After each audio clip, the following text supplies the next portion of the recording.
Hola, ¿qué tal? Bienvenidos a la clase sobre culturas organizacionales de la materia Administración de Personal 1, Cátedra Prieto. Mi nombre es Claudio Smetanka, soy profesor adjunto de la materia y integro el equipo de esta cátedra hace ya más de 25 años. La idea concretamente es la de poder desarrollar la temática de lo que tiene que ver con culturas organizacionales.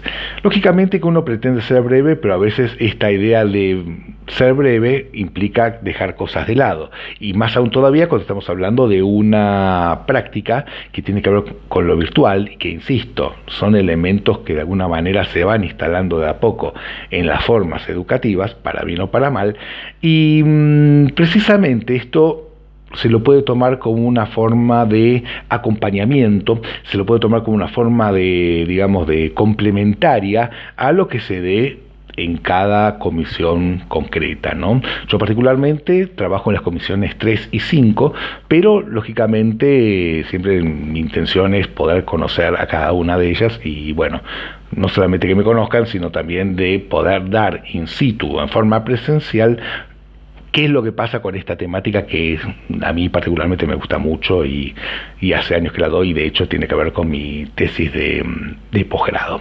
Bien, concretamente, vamos a arrancar esta situación. Ustedes tienen que tener en cuenta que si nosotros vemos organizaciones, vamos a ver que siempre hay una dinámica propia.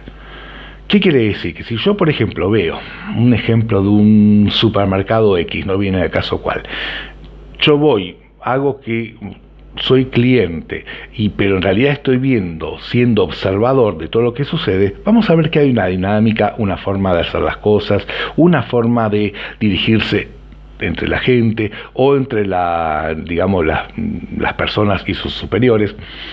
Eso nos da una pauta de muchas cosas. Ahora, si vamos a otro supermercado, vamos a ver que esto a veces es, es parecido, pero no equivalente, no igual. Entonces es muy interesante que nosotros agucemos bien la mirada, empecemos a enfocar mucho mejor y de alguna manera empezar a convertirnos en especialistas de una determinada realidad. Ustedes, por ejemplo, van a trabajar y lógicamente tienen determinadas prácticas, que es la de entrar a determinada hora, salir a determinada hora, hacer determinada cuestión, que lógicamente para eso a ustedes le pagan y a nosotros también.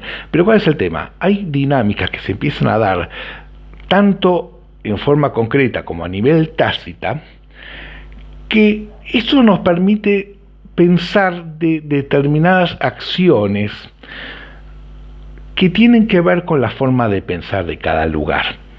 Entonces uno dice, bueno, las cosas pasan, y no es que pasen, las cosas se hacen, pero a veces uno dice, bueno, ¿por qué pasa esto? Y es normal en la casa, es así desde siempre, y uno dice, no, pará, o sea, esto tiene que tener algún tipo de génesis, algún tipo, de inicio. Muy bien, para eso es que nosotros en la cátedra Administración de Personal 1, ya hace muchos años, estamos trabajando este elemento para que de alguna manera nos sirva para poder analizar por qué a partir de determinada cultura o esta dinámica, si se quiere, pasan las cosas que suceden en la gestión de personas.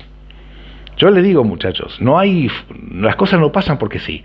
Hay una razón muy concreta y es la forma de pensar. Y ustedes dicen, bueno, pero esto alguien lo aplicó. No es que alguien lo aplicó, o tal vez sí, o alguien tal vez dijo esto se hace de esta manera, así, así y así. Perfecto, puede ser, pero también a veces puede pasar que la dinámica propia se dé y uno no sepa por qué.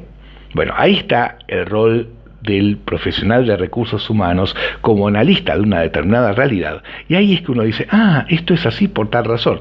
Bueno, esto en realidad, la idea básicamente es la de presentar esta dinámica y de alguna manera para que ustedes se den cuenta que cuando las formas de selección suceden de alguna manera, no es porque sí. Suceden de esta forma porque evidentemente es la que más refleja a las formas culturales de este lugar. Ustedes van a otra organización y ven que la forma es completamente diferente. Uno puede decir, bueno, ¿pero por qué? Bueno, ahí está lo interesante cuando uno está trabajando en lo que tiene que ver con la gestión de personas. que uno empieza a analizar porque empieza a ver, y esta visión implica un criterio crítico. Insisto, la aclaración va por no porque decir que está mal, no, crítica que implica por qué las cosas suceden de esta manera y no de otra.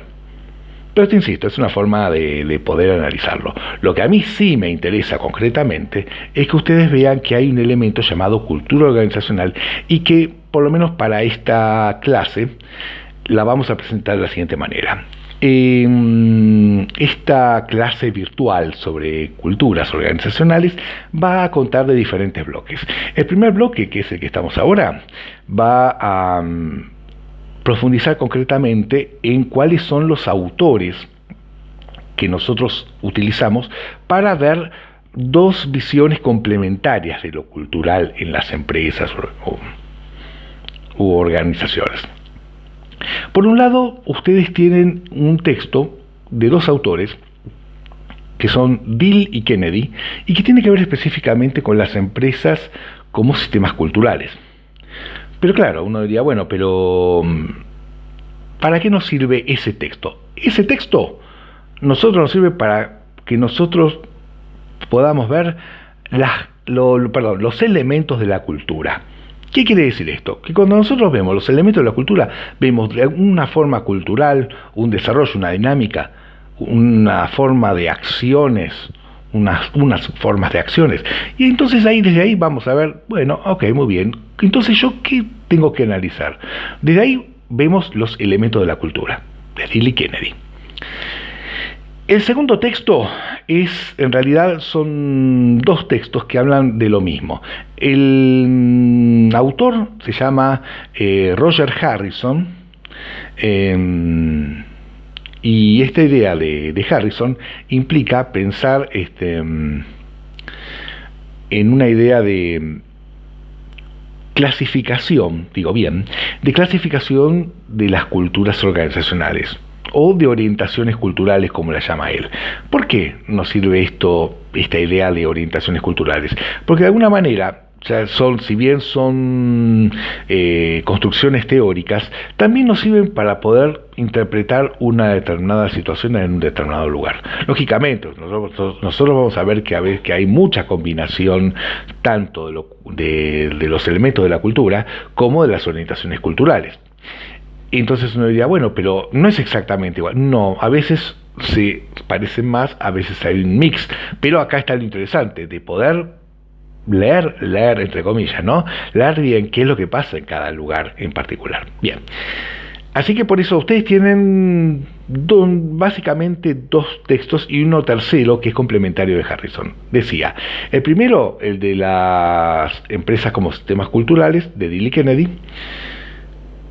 El segundo es sobre orientaciones culturales de Harrison, y hay un tercero que es un señor llamado Charles Handy, que hace una relectura del marco teórico de este señor Harrison que les acabo de decir. Así que la idea básicamente es, en este bloque, poder presentar cuáles van a ser los libros o la bibliografía que vamos a trabajar, y lo que vamos a hacer de aquí en más en el bloque 2 es ya meternos básicamente en una primera instancia con el texto de Dill y Kennedy.